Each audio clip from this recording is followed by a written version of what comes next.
Bonjour à tous, on se retrouve pour un nouveau Texama Show comme d'habitude pour l'actualité informatique et technologique de la semaine. Pas mal d'actualités comme toutes les semaines en réalité. Ça reprend toujours un petit peu vers le mois de septembre. On a Sony qui a dit que oui, on a compris que les gens voulaient des disques, mais finalement, on a décidé que vous n'auriez quand même pas de disques. De leur côté, Xbox, eux, font des choses assez intéressantes. On a Rockstar qui aime bien de l'argent, donc ils vont révéler du gameplay de GTA 6 à travers Netflix, oui, je déconne pas. Qualcomm qui sort des nouveaux Snapdragon moins chers pour les ordi portables. La nouvelle RX 9050 qui a été testée, vous allez le voir, c'est pas incroyable. On a aussi la DDR5 fabriquée par CXMT qui arrive sur le marché, donc ça c'est assez intéressant, même s'il est assez cher malheureusement. Des leaks de performance du RTX Sparks et encore plein d'autres news en toujours. Franchement, il y en a vraiment pas mal. Vous avez une table des matières dans la description ainsi que sur la barre de lecture. Et du coup, sans plus tarder, je vous propose de commencer. Aussi, je rappelle évidemment que ce Texama Show est sous forme de podcast, donc que ce soit sur YouTube, si vous avez YouTube Music, ou même si vous avez Spotify, Apple Music, Deezer, c'est à peu près tout. Cherchez Texama Show dans la barre de recherche et normalement vous devriez le trouver. Des fois ça prend un peu de temps avant que l'épisode n'apparaisse sur les plateformes de podcast, ça dépend pas de moi, mais normalement sur Spotify c'est instantané et sur YouTube aussi. Avant de passer à la première news, j'ai une question très rapide pour vous. Ça m'arrive d'être assez dissipé, c'est toujours été un problème avec moi. Je me lance sur un projet et puis je travaille sur un autre projet en même temps et puis des fois j'abandonne le premier projet ou je ne le finis pas tout à fait tout de suite. Et des fois, le truc, c'est que j'annonce que je suis en train de travailler sur quelque chose et que je compte faire une vidéo là-dessus, sauf que la vidéo ne sort pas des fois. Donc ma question est la suivante. Pour ceux qui ont déjà suivi pas mal la chaîne, est-ce que vous vous souvenez d'une idée de vidéo ou d'un projet de vidéo que j'avais déjà dit par le passé, genre «Oh, je vais faire des LED custom. Oh, je vais faire un tuto pour installer Bazaar», ce genre de choses. Est-ce que vous vous souvenez d'un truc comme ça que je n'ai jamais sorti et que vous voudriez absolument voir? Si c'est le cas, regardez dans les commentaires si quelqu'un ne l'a déjà pas posté. Et si personne ne l'a posté, postez un commentaire en mode «Hey, tu avais dit que tu allais faire une vidéo sur ça». Par exemple, installer Bazite ou autre chose. Et puis, pour ceux qui n'ont pas d'idée ou qui veulent juste voir les projets de vidéos que je n'ai pas forcément fini tout de suite, regardez dans les commentaires et s'il y a quelque chose qui vous intéresse, laissez un pouce bleu sur le commentaire de la personne qui a laissé. Et comme ça, je vais regarder et normalement, les top commentaires, ça devrait être les idées de vidéos que j'avais déjà parlé par le passé, que je n'ai pas tout à fait sorties et que les gens veulent absolument voir. Mon but, c'est de justement travailler sur ces vidéos en priorité, en plus d'autres contenus, afin de faire en sorte d'avoir, selon moi, ces vidéos qui soient sorties. Parce que c'est assez problématique, évidemment, d'annoncer quelque chose et de pas forcément le faire derrière. Ça a toujours été un problème avec moi et j'essaye de travailler là-dessus, même si, voilà, je suis très dissipé. Et on commence justement par rapport à la news de Sony qui répond à la communauté face au fait qu'ils vont arrêter la production de disques physiques dès 2028. Et basiquement, leur réponse est oui, on comprend que vous n'êtes pas content, mais on va quand même continuer parce qu'on s'en bat les steaks. Et c'est vraiment ça le résumé de leur réponse qui est juste ici en anglais, comme vous pouvez voir. Donc ils en ont rien à faire. Et pour de bonnes raisons. Le truc, c'est que déjà, la plupart des gens sont déjà passés au digital. Donc pour eux, c'est juste une transition logique. Ça permet d'augmenter les revenus pour eux parce qu'ils n'ont pas besoin forcément de partager les revenus avec des boutiques physiques. Oui, il y aura toujours des boîtes avec des codes dedans pendant, à mon avis, certainement encore pas mal d'années. Mais forcément, quand vous êtes un utilisateur, vous êtes en mode «Oh, je peux aller chercher une boîte avec un code ou je peux juste l'acheter sur le PlayStation Store». Beaucoup de gens vont juste en mode «Je vais juste le prendre sur le PlayStation Store». Pourquoi m'amuser à aller chercher une boîte et je vais devoir quand même le télécharger derrière, alors que je peux juste l'acheter en 5 secondes sur le PlayStation Store. Donc ça va forcément diminuer les ventes de boîtes et les ventes dans des boutiques physiques, et donc augmenter les revenus de Sony parce qu'ils n'auront plus besoin de partager leurs revenus. Ensuite, évidemment, comme ils ne doivent pas fabriquer des disques physiques, ça augmente encore plus les revenus parce que c'est un coût de faire ces disques, alors que juste héberger le jeu sur un serveur, c'est beaucoup plus rentable, ça coûte beaucoup moins cher que de fabriquer le disque. Il y a un côté écologique, c'est vrai, mais je pense que Sony s'en bat un peu les steaks du côté écologique. Donc ça ne change rien. Et donc, oui, pour eux, ils ont fait les calculs. Il y a beaucoup plus de plus, justement, que de négatifs. Oui, ça va énerver certaines personnes, mais comme la plupart des gens étaient déjà passés au digital, ils se disent, oui, même si on perd X% de gens qui achètent plus nos jeux, on a toujours X autres pourcent de gens. Aussi, comme certainement Xbox va aussi passer au full digital, au final, on fait la même chose que notre concurrent. Sur le marché des PC, on est déjà au full digital. Ils ont évalué les pour et les contre, et pour eux, bah, il y a plus de pour, encore une fois. Et d'ailleurs, ils ont même commencé à mettre à jour les nouvelles boîtes qui arrivent avec des PS5. Vous pouvez voir que sur cette boîte de PS5, c'est écrit qu'à partir justement de janvier 2028, tous les jeux qui seront sortis sur PlayStation seront seulement disponibles sur le PlayStation Store et sous forme digitale seulement. Donc oui, Sony ne va pas revenir en arrière, même avec la communauté qui est mécontente. Encore une fois, la plupart des gens sont passés au digital, donc ils se disent que même si on perd 5% de ventes de gens vraiment mécontents, à la fin, ça nous fera quand même gagner de l'argent. Et puis encore une fois, Xbox semble aussi viser le pur digital sur leur prochaine Xbox. Donc ils ont encore une fois fait les pour et les contre. Et pour eux, il y a juste beaucoup plus de pour. Et c'est bien souvent comme ça que agissent les grosses entreprises. Pour eux, c'est juste des chiffres en fait. Et si la plupart des chiffres pointent vers le positif pour une décision, ils prennent cette décision. Même si c'est une décision pas populaire. Et à côté de ça, il y a eu justement récemment une panne chez Xbox qui a fait que certaines personnes qui avaient pourtant des versions physiques, des disques d'un jeu, eh bien, ils ne pouvaient pas le lancer avec leur Xbox. Ce qui n'est pas normal. Microsoft est en train d'investiguer, donc il faudra voir. Après, à voir si c'est peut-être pas un test de leur part aussi. Dans tous les cas, oui, certaines personnes qui avaient pourtant un disque ne pouvaient pas lancer le jeu pendant cette panne Xbox, qui normalement devrait être l'avantage d'un disque. Vous pouvez lancer le disque même si les serveurs Xbox sont hors ligne. Ce qui montre encore une fois le problème d'être dépendant de services en ligne. Oh, le PlayStation Store, le Xbox Store est hors ligne. Oh, ben vous pouvez pas lancer votre jeu. Là aussi, il devra avoir un système qui fait que votre jeu reste valide un certain temps. PlayStation en a un en réalité. Si votre PlayStation est offline, vous pouvez quand même normalement lancer un jeu digital que vous avez déjà téléchargé, même si c'est seulement pour un certain nombre de jours. Tenez-en compte, vous devrez vous reconnecter de temps en temps à Internet. Mais ici, là, il y a aussi le débat. Pourquoi certaines personnes ne pouvaient pas lancer justement leur jeu Xbox alors que c'était une version physique? Et puis même si c'était pas une version physique, sinon sur le Xbox, et que le serveur Xbox ne répond pas, il devrait pouvoir toujours le lancer. Il devrait avoir un système de cookies qui fait que, il s'est connecté hier. Ok, il peut quand même lancer le jeu. Je sais qu'ils font ça pour éviter que certaines personnes puissent partager en quelque sorte les jeux, mais bon, derrière, ça montre à quel point on est juste dépendant d'un serveur dans le cloud qui pourrait juste tomber à n'importe quel moment, ou si vous avez, je sais pas moi, une panne Internet, bonne chance pour jouer. Donc il y a vraiment, encore une fois, ici des progrès qui doivent être faits. Et ça l'illustre assez bien. Aussi, Microsoft, oui, pourquoi certaines personnes n'ont pas pu lancer le jeu alors qu'ils avaient le disque, ça c'est pas normal. Et encore une fois, ça devrait aussi être possible de le lancer même si vous n'avez pas de disque. Tant que vous l'avez téléchargé et que vous avez connecté la Xbox, voilà, pas si longtemps à Internet, ça devrait aussi fonctionner. Et d'ailleurs, une petite news très rapide sur les disques. Vous avez justement le CEO de Take-Two, qui est évidemment le publisher derrière Rockstar, qui est aussi l'entreprise qui possède Rockstar au final, a indiqué, il a répondu sur le fait qu'il n'y aurait pas de version disque de GTA 6. En tout cas pour la sortie, certainement après, à mon avis. Il a dit, notre business, c'est 90% de digital. Donc les disques, ça n'a pas beaucoup de sens pour le consommateur. Littéralement, il choisit, il dit que oui, toi, consommateur, qui a besoin de disques, ça n'a pas beaucoup de sens pour toi. De toute façon, la plupart des gens sont passés au digital, donc pourquoi toi, tu n'es pas passé au digital? Mais le truc, c'est que certainement, il y a des personnes qui ne veulent pas passer au digital aussi parce qu'ils ont juste une mauvaise connexion Internet. Et GTA 6 va certainement faire plus d'une centaine de gigas à télécharger. Donc bonne chance pour le télécharger si vous avez une mauvaise connexion Internet.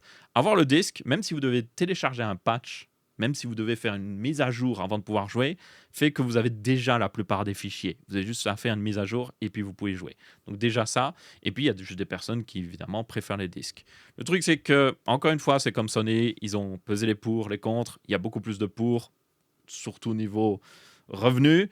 Et du coup, ils ont juste pris cette décision-là. Et certainement, Sony et Rockstar et Sony et Take-Two sont très proches l'un de l'autre. Ça se voit, ils ont même dit, si vous voulez jouer à GTA 6, vous aurez une meilleure expérience sur la PlayStation. Donc c'est à ce point-là. Ils ont clairement dit, prenez la PlayStation, c'est la meilleure plateforme pour jouer justement à GTA 6. Donc ils sont déjà proches. Et le fait que Sony veuille arrêter les disques, ouais, c'est pas une coïncidence, je pense. Je pense clairement que Sony était peut-être en mode Hey, Rockstar, ne sortez pas de version disque de GTA 6 comme ça.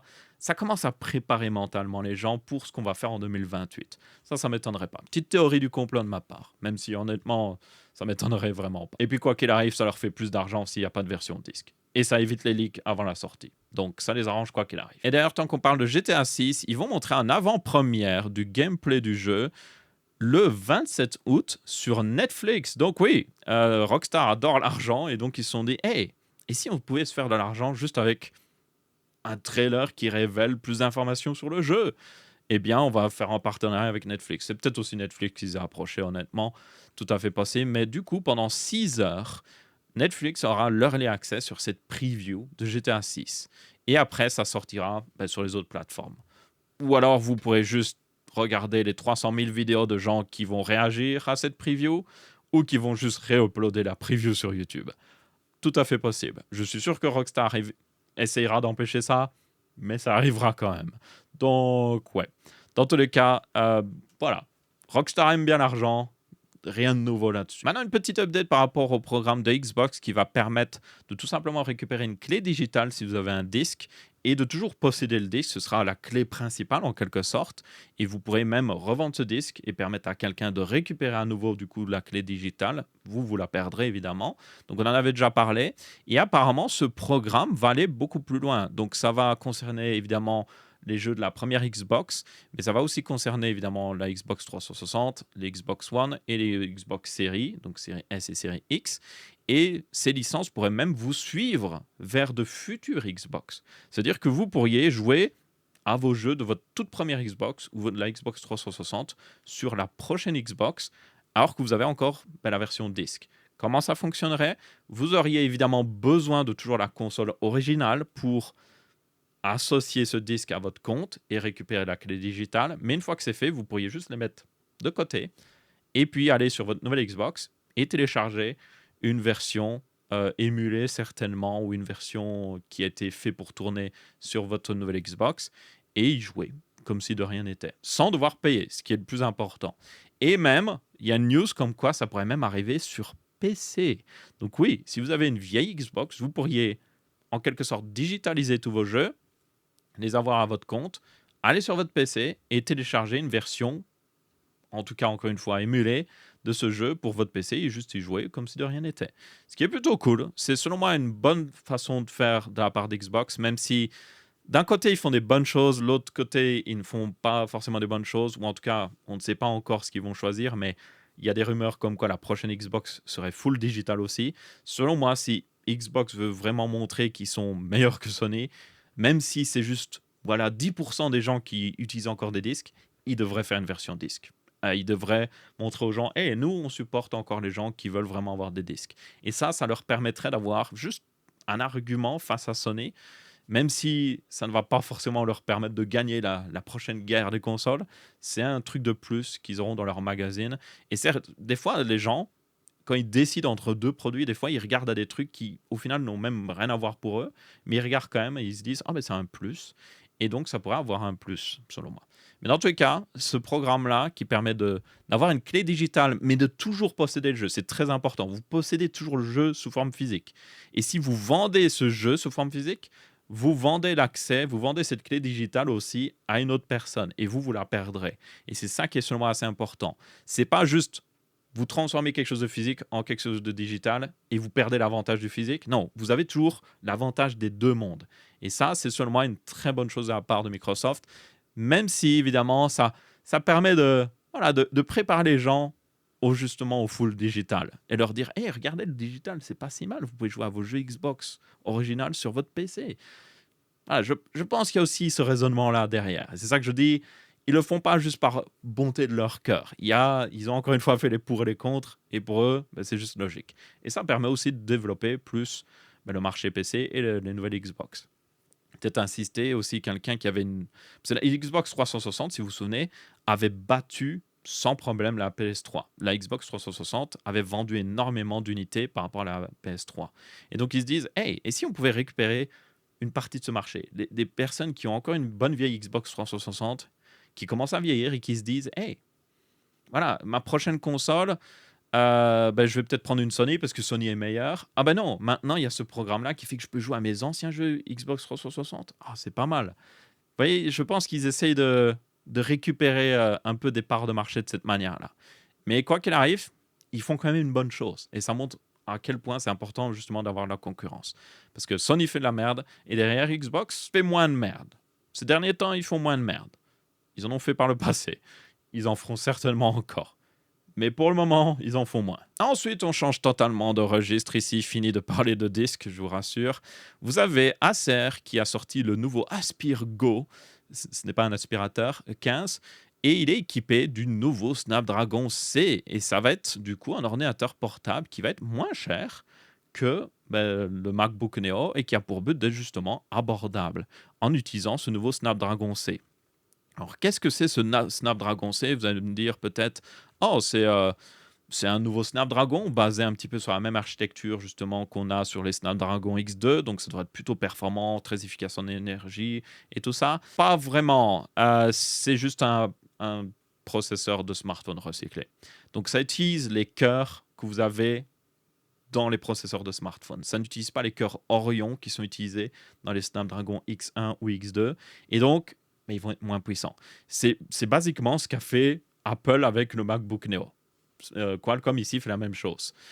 Alors, le truc, c'est que ces cœurs sont quand même pas mal puissants. Il ne faut pas déconner non plus. Ils pourraient être pas mal pour un ordinateur pas trop cher. Mais le truc, c'est que ici, vous devez le voir, cet Aspire Go 15 qui aura 8 Go de RAM, 128 Go de stockage, va sortir pour 499 pounds, donc livres. Donc en euros, ce sera certainement plus de 500 euros.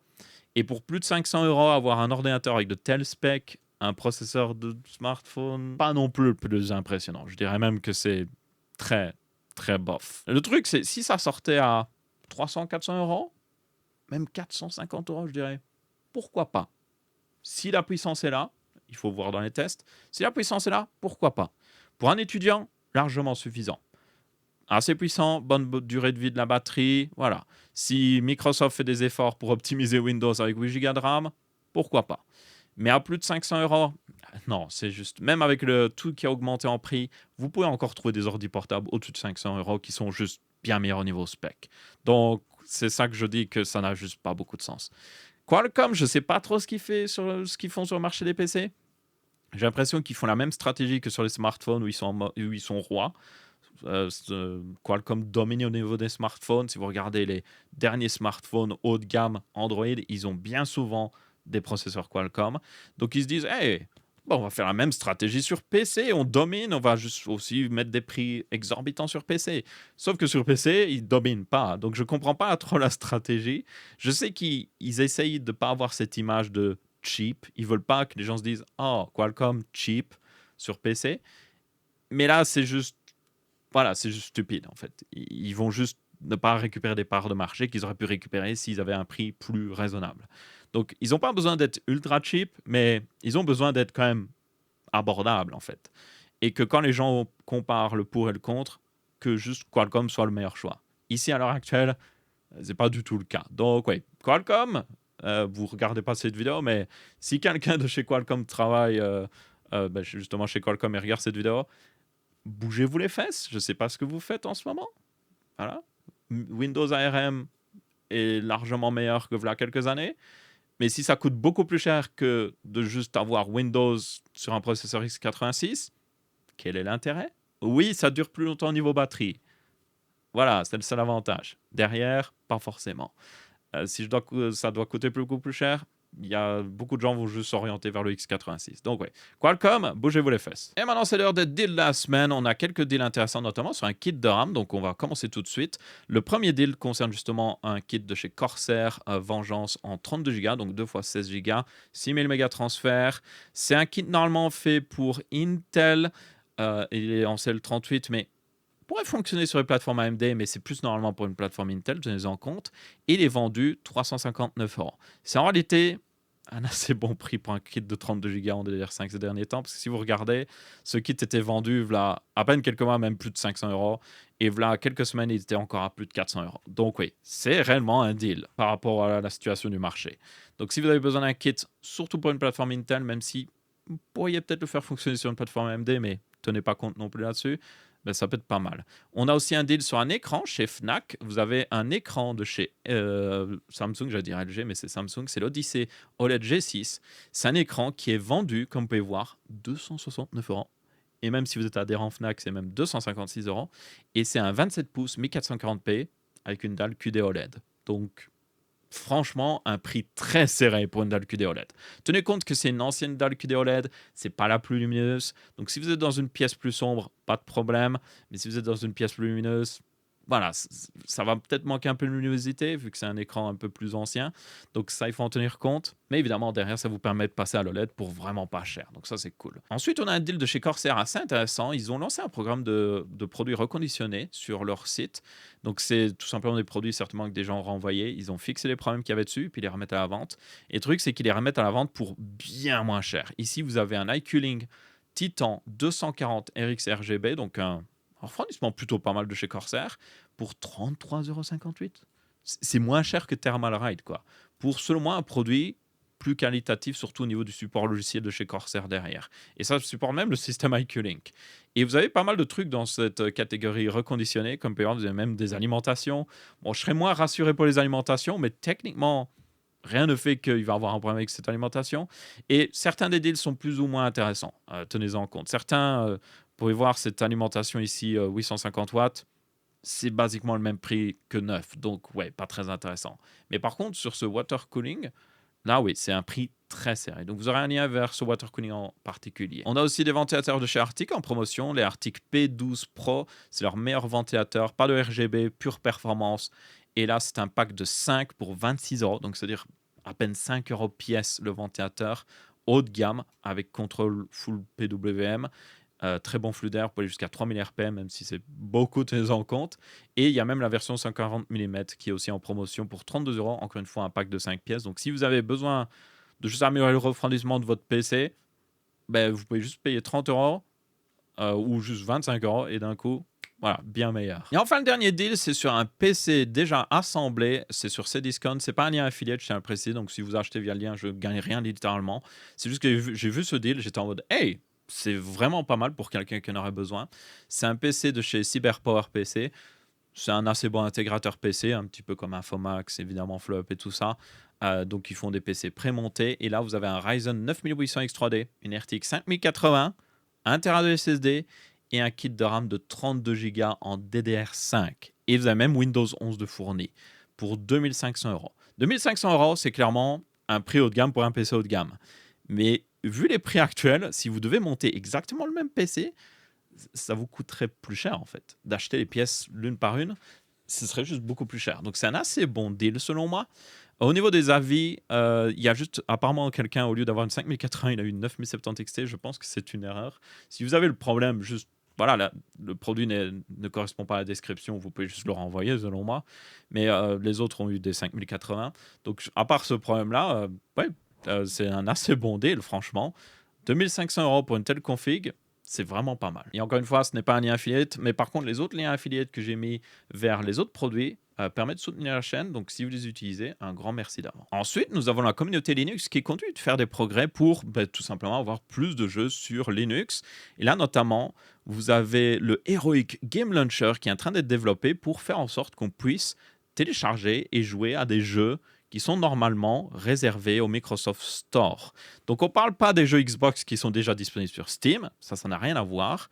On parle ici carrément des jeux qui ont été faits pour le Microsoft Store et ça inclut du coup les jeux aussi du Game Pass qui est très important. Donc ces jeux sont bien souvent développés en GDK, voilà le Microsoft GDK, c'est tout simplement un nouveau système de package qu'ils ont sorti pour justement le Microsoft Store. Vous avez aussi, alors il y en a un autre qui s'appelle, c'était le MSIXVC.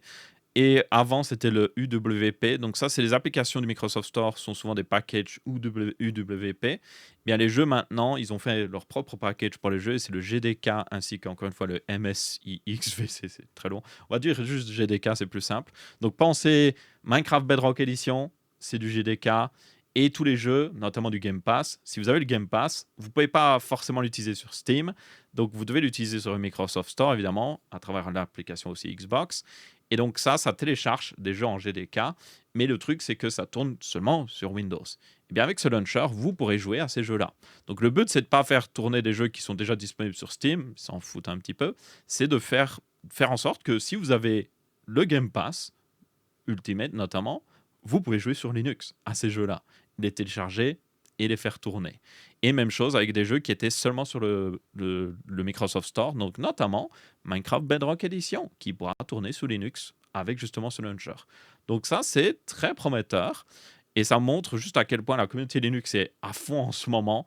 Ils sont en train de faire un maximum de progrès pour faire en sorte que beaucoup au final, des choses qui retenaient encore les gens sur Windows, c'est en train de fondre au soleil comme de la glace.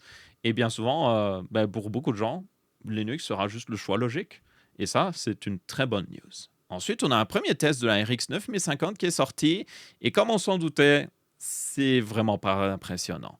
Face à une RTX 5050, cette RX 9050 est dans les jeux avec du ray tracing, tenez-en compte, est 27% plus lente en moyenne, ce qui est abusé.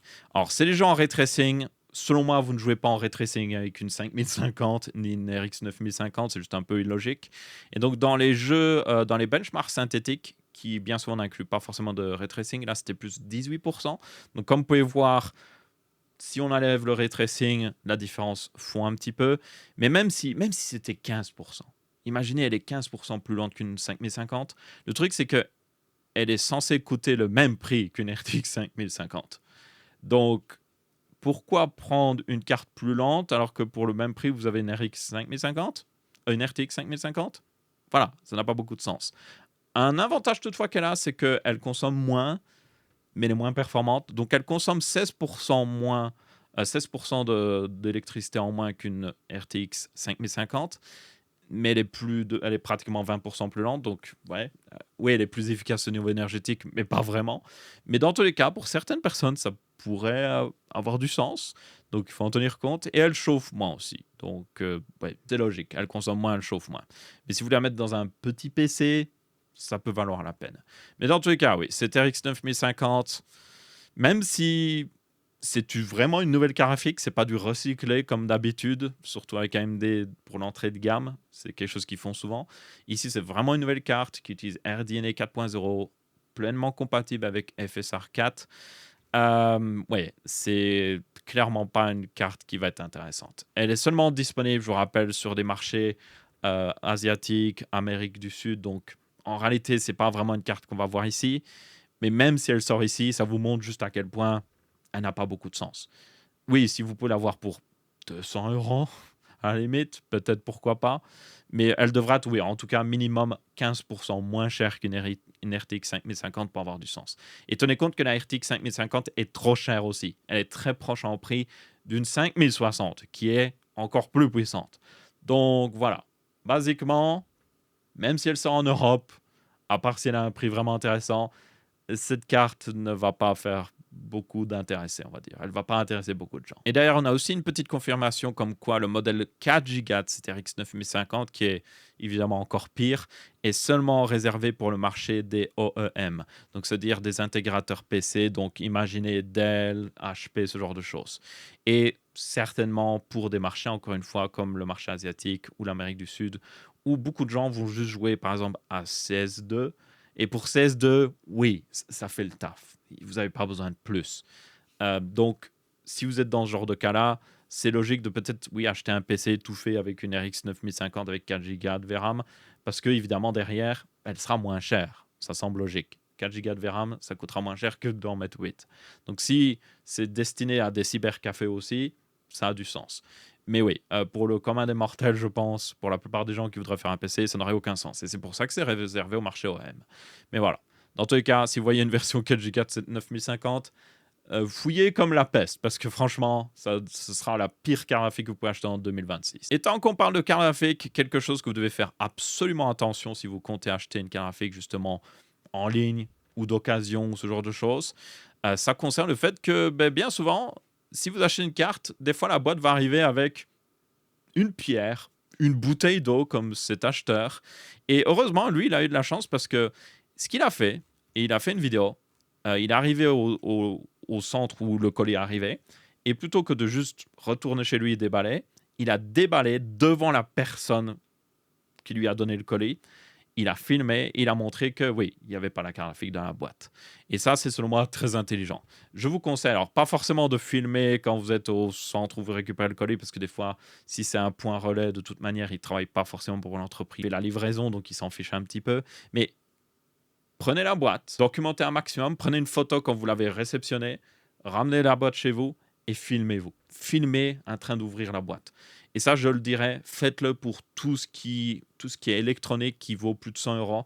Ça coûte rien à faire et ça vous protège un maximum. Parce que derrière, vous pouvez montrer la condition de la boîte. Déjà aussi, si vous allez à un centre de points relais et que la boîte est endommagée, directement, n'hésitez pas à refuser la boîte aussi. N'hésitez pas à refuser le colis, dire il est trop endommagé, je ne veux pas. Et s'il est vraiment endommagé, à la limite aussi, vous pouvez l'ouvrir à ce point relais pour confirmer l'intérieur du colis. Très important. Mais si la boîte est nickel, vous la portez chez vous, vous montrez, voilà, la boîte est nickel. Maintenant, on va l'ouvrir. Vous l'ouvrez vraiment devant la caméra. Demandez à quelqu'un de vous filmer ou juste acheter un bête trépied et juste montrer le contenu. Bien souvent, montrer bien le contenu à la caméra. Et si tout est nickel, ben, tant mieux. Et s'il y a un problème, ben, au moins vous l'aurez sous forme de vidéo et vous pouvez juste l'envoyer au revendeur et dire hey, voilà, j'ai déballé le colis que j'ai reçu et comme vous pouvez voir, ce n'est pas ce que j'ai commandé. Et là, vous aurez bien plus de chances d'avoir un remboursement et tout ça. Je conseille aussi, si vous le pouvez, si vous avez une carte de crédit, achetez avec la carte de crédit. En général, selon moi, c'est pas forcément le mieux d'acheter toujours avec une carte de crédit, mais les cartes de crédit ont bien souvent des protections qui vous protègent de ce genre de choses. Et donc, si vous documentez en plus de ça, si même le revendeur refuse un remboursement de choses, allez voir la société de carte de crédit. Et si vous avez la vidéo, c'est un argument de poids. Donc, ouais, juste pour vous illustrer, très important, surtout en ce moment, vu le prix des cartes graphiques, des composants informatiques, la RAM et tout ça, c'est très important de juste protéger vos fesses, littéralement. Filmez un maximum, prenez des photos et documentez pour éviter ce genre de soucis. Beaucoup de sites ont des bonnes protections, mais ça fait pas de mal. Ensuite, nous avons Microsoft qui réagit un petit peu au débat sur les PC Windows avec seulement 8 Go de RAM. Il y en a beaucoup qui sortent en ce moment, évidemment. Face au MacBook Neo, on l'a vu aussi avec le Aspire Go 15 qui avait seulement 8 Go de RAM. Et on a vu aussi, dans un précédent Texama Show, que 8 Go de RAM, c'est juste très limite pour un PC. Vous allez vite atteindre cette limite parce que Windows 11 est juste mal optimisé. Donc Microsoft a indiqué, via évidemment leur initiative K2, qui a pour but de optimiser Windows, de faire en sorte qu'il tourne mieux, ils ont pour but aussi d'optimiser la quantité de RAM utilisée par le système. Donc c'est quelque chose qui vise pour le reste de l'année 2026. Donc c'est une promesse de Microsoft, tenez en compte. Les promesses de Microsoft sont toujours à prendre avec des pincettes parce que c'est Microsoft. Donc, pour eux, ils le disent, c'est quelque chose qu'ils veulent vraiment viser, optimiser l'utilisation de RAM de Windows pour faire en sorte de la réduire et faire en sorte qu'un PC avec 8 Go de RAM soit tout à fait utilisable. Comme par exemple le MacBook Neo ou même un PC sous Linux, 8 Go de RAM, tout à fait utilisable. Il y a déjà des tests qui ont été faits. J'ai vu notamment un test de Linux Tech Tips récemment où il comparait même dans les jeux vidéo. C'est quelque chose que je voulais faire et puis j'ai vu la vidéo et j'étais en mode ah, maintenant si je fais la vidéo, on va me dire oh, tu fais comme Linux Tech Tips. Voilà. Je pense que je vais regarder sa vidéo et juste faire une meilleure version, plus de tests, parce qu'il me semble que lui, il a fait surtout des tests Windows face à Linux Mint. C'est bien Linux Mint, mais moi, j'aimerais voir des tests par rapport à SteamOS, CatchOS, ce genre de choses. Ce serait plus intéressant encore. Donc, ouais, bref, dans tous les cas, juste pour dire, les autres systèmes d'exploitation arrivent à tourner avec 8 Go de RAM. Donc, pourquoi Windows a besoin de bien souvent plus de 8 Go de RAM? Ben, c'est là la question, et c'est là que Microsoft va devoir faire justement des efforts. Ils ont fait cette promesse, ça reste Microsoft, ils en compte, donc on verra bien. Microsoft, si vous pouvez optimiser l'utilisation de RAM, ce serait génial. Selon moi, et le truc c'est que Windows, pour information, les prérequis Windows indiquent que vous avez besoin de 4 Go de RAM. C'est-à-dire que oui, vous pouvez faire tourner Windows 11 avec 4 Go de RAM. Est-ce que vous devriez le faire? Pas du tout, ce serait une très mauvaise expérience. Mais selon Microsoft, c'est possible. Donc, j'aimerais qu'ils fassent en sorte que oui, ce soit réellement possible. Si 4 Go est le minimum, faites en sorte que Windows 11 puisse réellement tourner avec 4 Go de RAM. Ça n'a pas besoin de tourner incroyablement, mais ça a besoin de tourner avec 4 Go de RAM. Ensuite, vous avez un développeur de KDE, qui est évidemment une interface graphique pour Linux, qui a fait un fixe assez important pour justement les GPU. Alors là, il parle de GPU, donc les GPU externes, mais en réalité, selon moi, c'est pas là où c'est le plus intéressant, parce que même si j'adore les GPU externes, pas beaucoup de gens les utilisent. Ça concerne aussi les PC avec 2 GPU, ce qui représente pas mal de PC, notamment les PC portables surtout. Et ce fixe concerne le fait que des fois, notamment c'est le cas avec Cyberpunk ici, où il a vu une augmentation des performances de 80%, mais le jeu faisait le rendu, l'envoyait au GPU intégré au processeur, et puis renvoyait le rendu sur le GPU externe ou le GPU dédié interne avant de l'envoyer justement vers l'écran. Et ce ping-pong faisait en sorte que ça coûtait énormément en performance, forcément.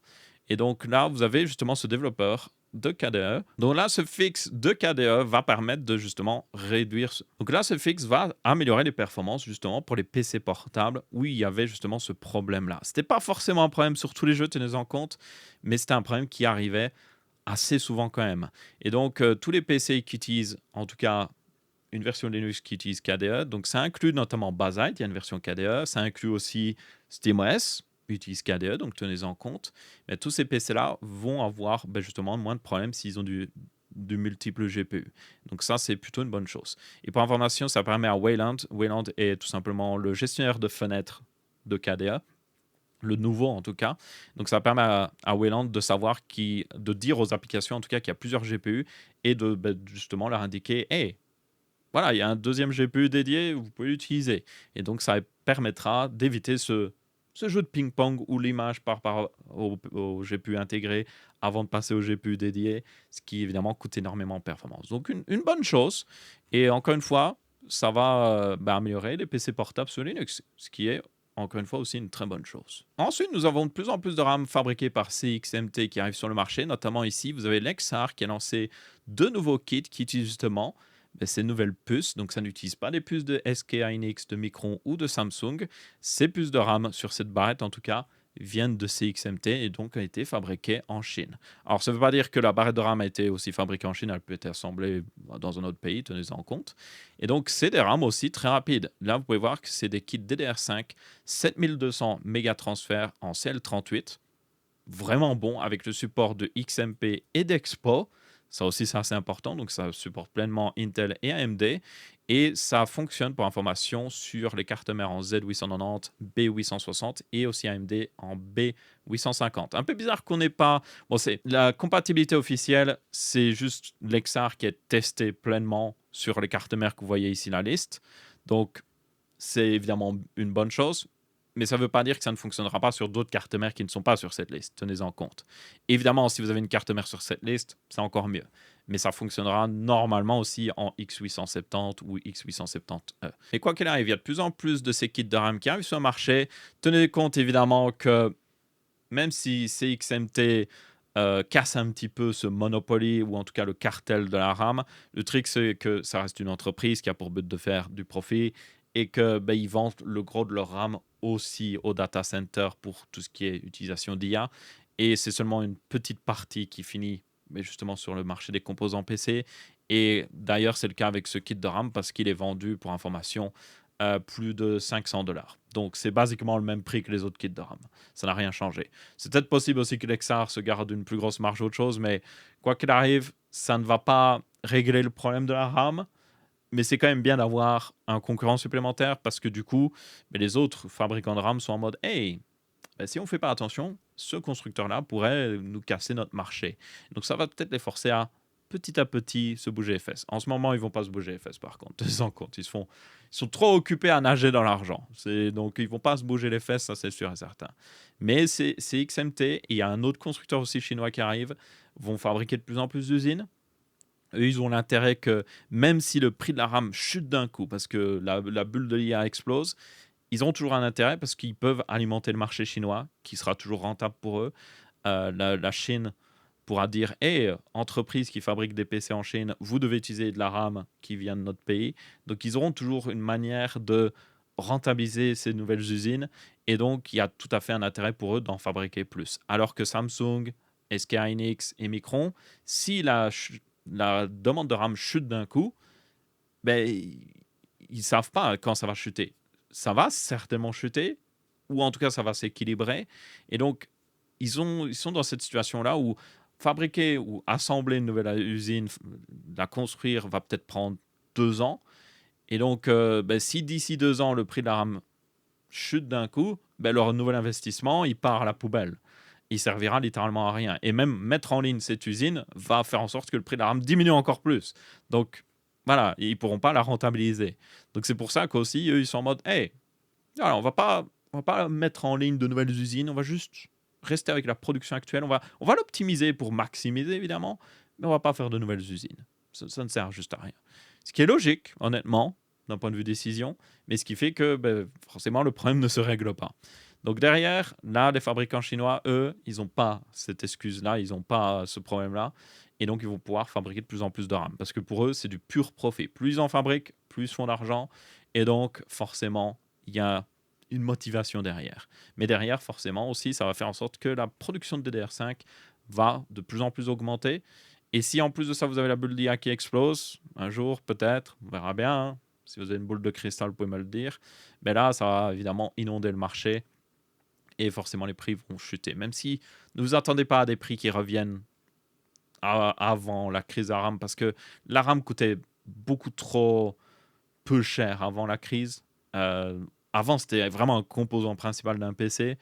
Et en 2024-2025, le kit de RAM, c'était juste secondaire. C'était, OK, quel carte graphique je vais prendre, quel processeur, la carte mère un petit peu. Oh, la RAM, ah oui, il me reste un peu de budget. Allez, hop, 32 Go. C'était vraiment ça, en fait. Il n'y avait aucun débat. C'était juste, oh, OK, on rajoute 32 Go, ça coûte 110 euros. C'est facile. Même sur un PC à 1000 euros, ça représentait juste 10% du prix. Alors que la carte graphique, c'est plus genre 50% du prix. Maintenant, évidemment, c'est beaucoup plus que ça. Mais tenez en compte, même après la crise de la RAM, si elle se finit vraiment, hein, on faudra voir, le prix de la RAM ne va pas chuter au point même de revenir à un prix d'avant-crise. Mais si on pouvait déjà avoir 32 Go pour un petit 200 euros, je pense que ce serait déjà raisonnable. Ensuite, nous avons le RTX Spark qui s'est montré dans des benchmarks leakés, ce qui est assez intéressant. Alors, c'est des benchmarks CPU ici, donc pas de GPU, même si en réalité, on a une assez bonne idée de la puissance du GPU du RTX Spark, parce que on l'a vu notamment dans le DGX Sparks, notamment au niveau des calculs d'IA. Mais évidemment, il faudra voir ce que ça donne dans les jeux vidéo, selon moi, et dans les tâches professionnelles. Mais dans tous les cas, ce CPU, ben, on peut voir un petit peu ce qu'il donne. Donc, il y a deux CPU qui existent. Vous avez une version 20 cœurs et une version 18 cœurs. La version 18 cœurs a aussi moins de coups d'accord, donc un GPU un petit peu plus petit, notamment 5120 coups d'accord, ce qui reste raisonnable selon moi. Et du coup, ça permet de comparer un petit peu notamment au Ryzen AI Max 395, au Intel Core Ultra X9 de chez Intel et aussi à la puce M5 d'Apple. Et on peut voir que, oui, 2570, c'est le score sur Geekbench, Geekbench 7 en single core. Et en multicore, c'est 23126. Et vous pouvez voir que c'est en réalité pas très loin de l'offre AMD. C'est même meilleur en puissance monocœur. C'est par contre en retrait par rapport à Intel en monocœur.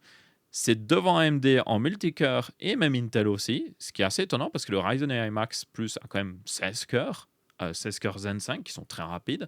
Mais là, Nvidia fait apparemment mieux. Bon, ça montre aussi que ces derniers temps, AMD ne se bouge pas trop les fesses, mais bon, dans tous les cas, c'est intéressant. Mais par contre, par rapport à Apple, qui est aussi sur une architecture ARM, qui a aussi 18 cœurs, ce qui est similaire aux 18 cœurs de la version plus petite du RTX Sparks, vous pouvez voir que Apple fait juste bien mieux.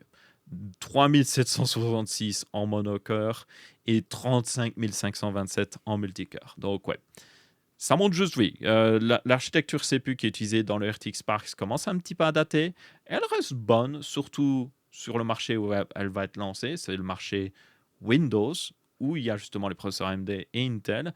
Donc elle reste suffisamment bonne, mais n'est pas aussi bonne que ce que on a notamment avec Apple. Et pour moi, le vrai concurrent du RTX Sparks, c'est justement les puces Apple.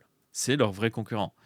C'est tout ce que vise le RTX Sparks, c'est ce que se fait Apple à l'heure actuelle. Un bon CPU avec un GPU pas trop mal pour les tâches professionnelles. C'est ce que va faire le RTX Sparks. Donc, ça montre que voilà, le RTX Sparks, évidemment, ce sont des chiffres qui sont leakés, tenez en compte. Il faudra voir les vrais chiffres à la sortie des ordinateurs qu'ils utiliseront, mais ça montre que oui, Apple a toujours une longueur d'avance, en tout cas au niveau CPU. À voir au niveau GPU par contre. Ensuite, on a une petite news d'update par rapport au dernier Texama Show. J'avais parlé du fait que vous avez des modeurs qui ont réussi à détecter les températures, notamment des puces de mémoire sur les RTX 5000.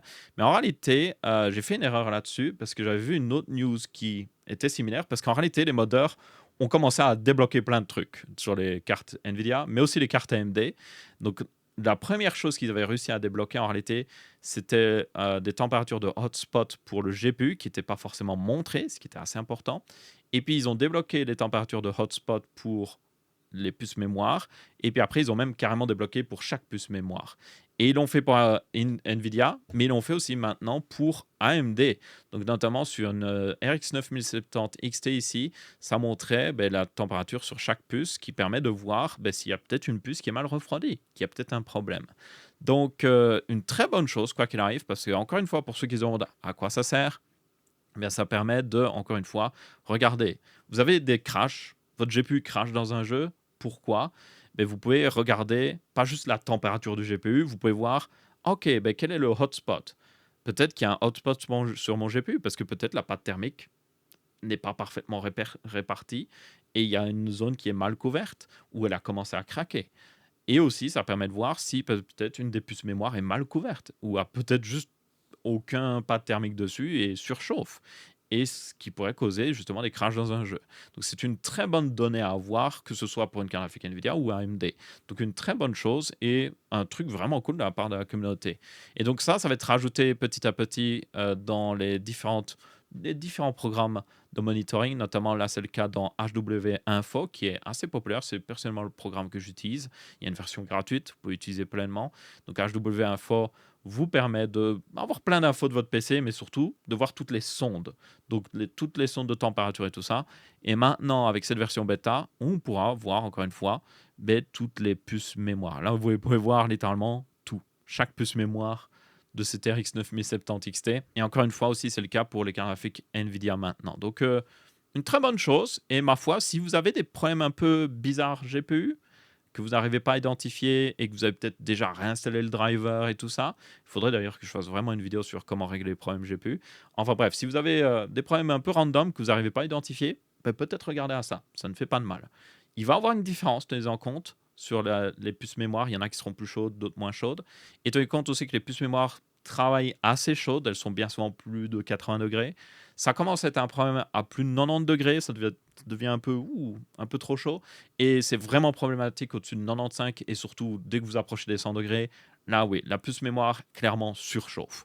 Et le GPU, de son côté, il doit être un petit peu plus frais que les puces mémoire. Donc notamment, si vous êtes dans les 80 degrés sur le hotspot, ça va. Si vous commencez à dépasser les 90 degrés, il y a un problème. Vous devriez essayer de peut-être améliorer le refroidissement. La première étape que vous devriez toujours faire d'ailleurs, c'est pas forcément démonter la carte parce que ça demande de l'expérience, vous pouvez faire un peu des erreurs.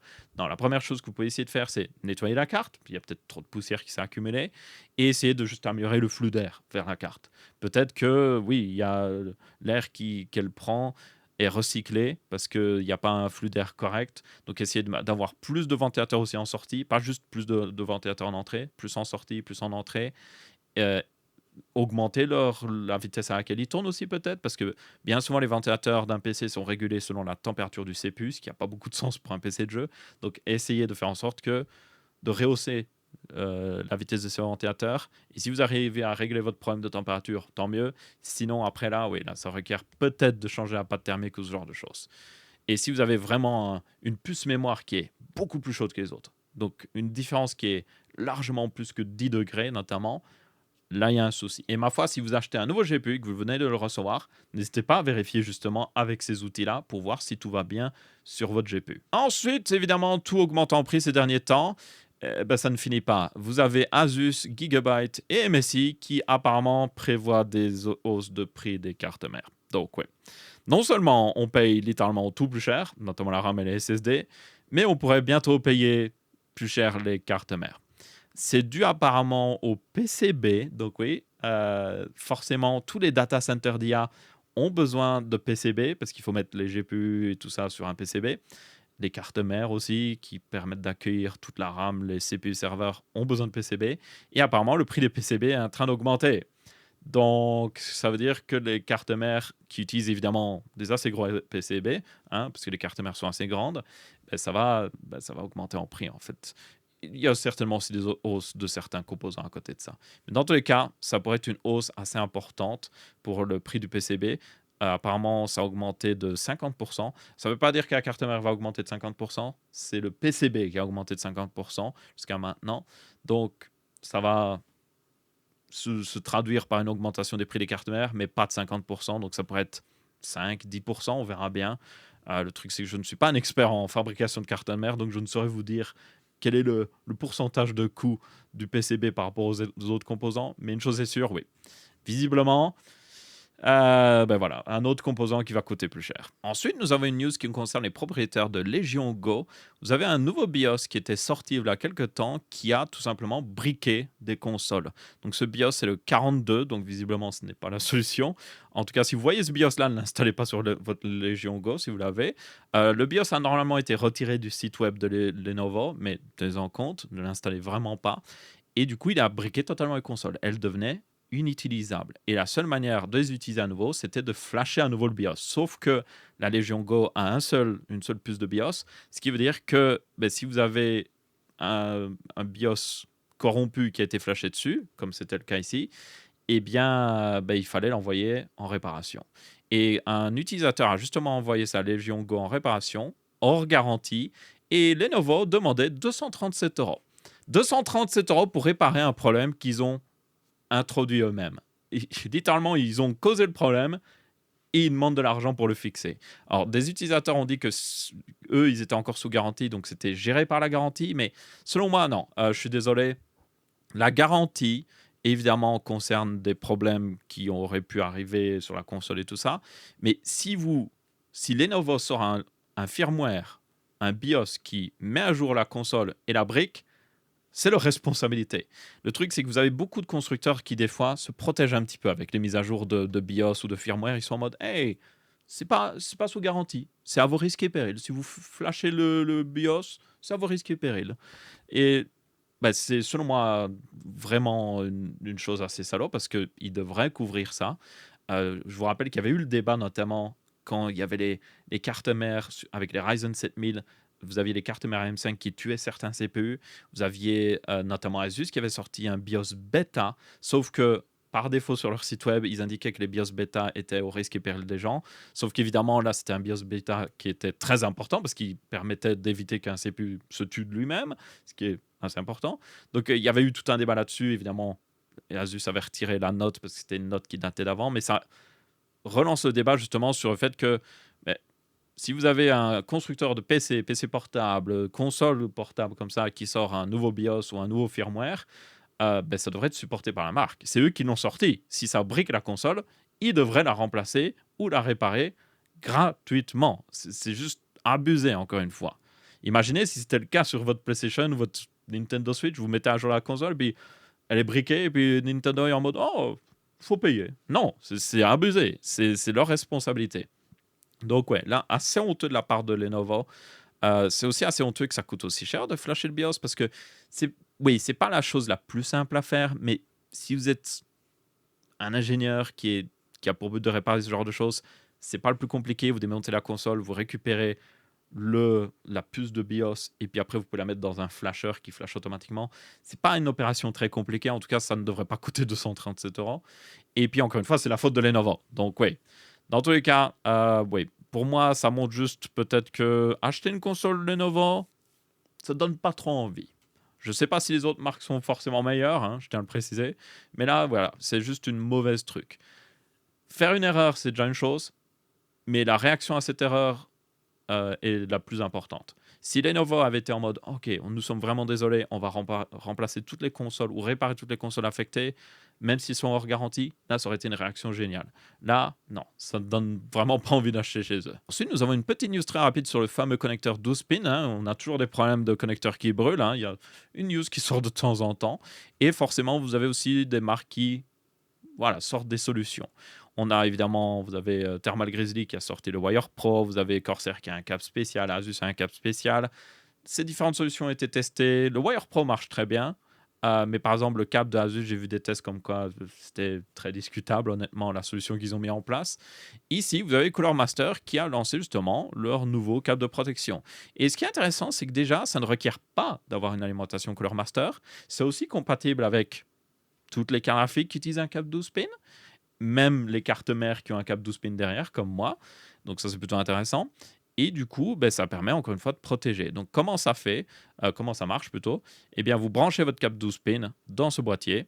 Vous branchez ce câble dans votre carte graphique, forcément. Et derrière, ce boîtier a pour but de tout simplement monitorer la tension sur chacun des câbles qui fait passer l'électricité vers la carte graphique. Et donc, s'il voit qu'il y a un problème de balance, s'il y a un câble qui fait passer beaucoup plus d'ampères, il y a une quantité d'ampères beaucoup plus importante, ce qui montre qu'il y a un problème de balance, eh bien, le système va le détecter, va avoir une LED qui flash, et même, vous allez avoir un bip, et ça va vous permettre de vous alerter. Et apparemment, ça peut même couper l'alimentation pour éviter un souci.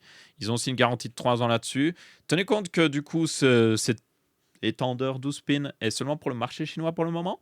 Donc à voir s'il arrive dans d'autres pays. Je suppose qu'ils sont en train de juste le valider un maximum parce que vous avez beaucoup de marques, encore une fois, qui ont essayé de sortir des solutions, sortir des meilleurs câbles, mais qui ont fini par avoir des problèmes. Il y a le débat sur ce foutu connecteur 12 pins est incroyable. Et c'est vraiment de la faute de juste ce connecteur. Il est mal designé, franchement. Il y a une version corrigée, évidemment, qui est sortie, qui est un petit peu meilleure, mais c'est juste un mauvais connecteur. Ils n'auraient jamais dû faire ça. Ils auraient dû juste prendre le temps de designer quelque chose qui est meilleur. Ils l'ont sorti trop vite. Et ça a été une erreur, encore une fois, selon moi. Mais dans tous les cas, ça demande beaucoup de validation. Beaucoup de marques maintenant, quand ils vont sortir avec quelque chose avec un connecteur 12 pins, surtout ils font de la pub comme quoi c'est une meilleure protection, ils font un maximum de tests. Ils prennent leur temps parce qu'ils savent très bien ce qui est arrivé par le passé à d'autres marques. Et ils sont en mode, OK, on va peut-être éviter de juste rusher un peu de trop. Donc, à voir ce que ça donne. J'espère que ça va bien marcher. Ça semble être au final très similaire au Wire Pro, mais en version plus simple au final, ce qui est pas une mauvaise chose selon moi. Et j'espère qu'on aura justement plus de protection. Après, évidemment, ce serait mieux qu'on n'ait pas besoin de ça. C'est quand même dommage qu'on ait un connecteur qui soit aussi mal designé. Ensuite, nous avons Noctua et Prusia qui travaillent ensemble. Ensuite, on a une petite news que j'utilise pour hijacker, pour donner une news aussi de la chaîne. Et c'est le fait que vous avez Prusia et Noctua qui travaillent sur un nouveau filament en PETG. Donc, pour ceux qui ne savent pas, donc Prusia, c'est un fabricant d'imprimantes 3D, mais qui fait aussi des filaments. Et il travaille déjà avec Noctua pour sortir notamment, oui, des filaments qui ont exactement la même couleur, beige et brune, de Noctua, qui est très connu. Et qui vous permet du coup de faire vraiment un PC avec ces couleurs-là. Et de ne pas vous retrouver avec un PC qui a des couleurs bizarres. Bon, ça a toujours des couleurs bizarres, mais au moins c'est accordé, on va dire. Vous pouvez imprimer le reste des accents de votre boîtier ou autre chose. Et du coup, jusqu'à maintenant, c'était disponible en PLA, qui est un plastique qui voilà, ne résiste pas forcément le mieux à la chaleur. À partir de 50 degrés, il peut se déformer, ce qui est voilà, pas le meilleur. Donc maintenant, avec ce nouveau plastique, enfin ces nouveaux filaments en PETG, l'avantage c'est que le PETG, lui, a une meilleure résistance à des plus hautes chaleurs. Donc c'est, il me semble, à partir de 80 degrés que ça se déforme. Donc voilà, vous pouvez le mettre clairement, par exemple, voilà, sur une carte graphique, vous n'allez pas avoir un problème. Et du coup, j'en profite pour vous dire que j'ai pu récupérer justement une imprimante de chez Prusa. Je les ai clairement contactés pour en avoir une, mais ce n'est pas sponsorisé. Je n'ai pas été en mode, oh oui, je vais faire des vidéos pour vous ou autre chose. Non, ils étaient en mode, ok, tu as des projets, ben voilà une imprimante, comme ça tu pourras les faire. Donc ça, c'est plutôt cool de leur part. Je voulais aussi travailler avec Prusa parce que même si c'est... Est-ce que c'est la meilleure marque d'imprimante 3D? Peut-être pas. Surtout pour le prix des imprimantes, vous pouvez en trouver des meilleures pour un prix plus bas. Mais le truc avec Prusa, c'est que c'est fabriqué en Europe. En tout cas, la plupart des pièces sont assemblées en Europe. Évidemment, tout ce qui est un petit peu petite électronique, ça viendra toujours de Chine. Genre la carte mère ou autre chose. Mais c'est assemblé en Europe. Ils impriment beaucoup des trucs d'ailleurs d'imprimantes en Europe. Aussi, ils font leur propre filament, ce qui est selon moi un avantage. Comme ça permet de garantir la qualité. Mais derrière, évidemment, ils autorisent d'utiliser n'importe quel filament. Et puis, ils sont full open source et vous pouvez acheter des pièces de remplacement pour littéralement n'importe quelle partie d'imprimante. Ce qui est très différent notamment de Bambu Lab. Bambu Lab, le problème, c'est que ils offrent une solution qui est géniale, très facile d'utilisation, moins cher que Prusa, une jolie boîte, une jolie imprimante et tout. Mais derrière, évidemment, le truc, c'est que Bambu Lab, ils aiment bien contrôler les choses. Notamment, si vous imprimez quelque chose, ça passe par leur serveur, forcément. Et la méthode qui permettait de outrepasser leur serveur, ils essaient de la patcher. Il y a aussi le fait qu'ils contrôlent énormément de choses de leur imprimante. Et pour moi, c'est vraiment l'exemple parfait de ce qui se passe des fois en tech. C'est ils offrent une solution géniale. C'est plus simple, c'est moins cher, mais derrière, c'est une sorte de piège. Une fois que vous êtes dans ce piège-là, dans quelques années, quand ils domineront le marché, ils vont juste augmenter les prix. C'est exactement ce qui est déjà arrivé par le passé. Notamment, si vous regardez Uber ou même Airbnb. Airbnb, quand ils sont arrivés, moins cher que les hôtels. Génial. Je peux avoir un hôtel pour beaucoup moins cher. Maintenant, un Airbnb, ça coûte le même prix limite qu'un hôtel, même plus cher. Et il y a des frais de nettoyage. Vous n'avez pas tous les avantages d'un hôtel, notamment la sécurité d'un hôtel, le fait qu'il y a toujours quelqu'un à la réception, ce genre de choses. Donc ça, c'est évidemment un problème. Vous devez nettoyer par vous-même aussi ou payer les frais. Donc maintenant, c'est plus un avantage. Mais c'est ce que font souvent les startups tech, c'est ils offrent une solution qui est géniale. C'est moins cher, c'est meilleur.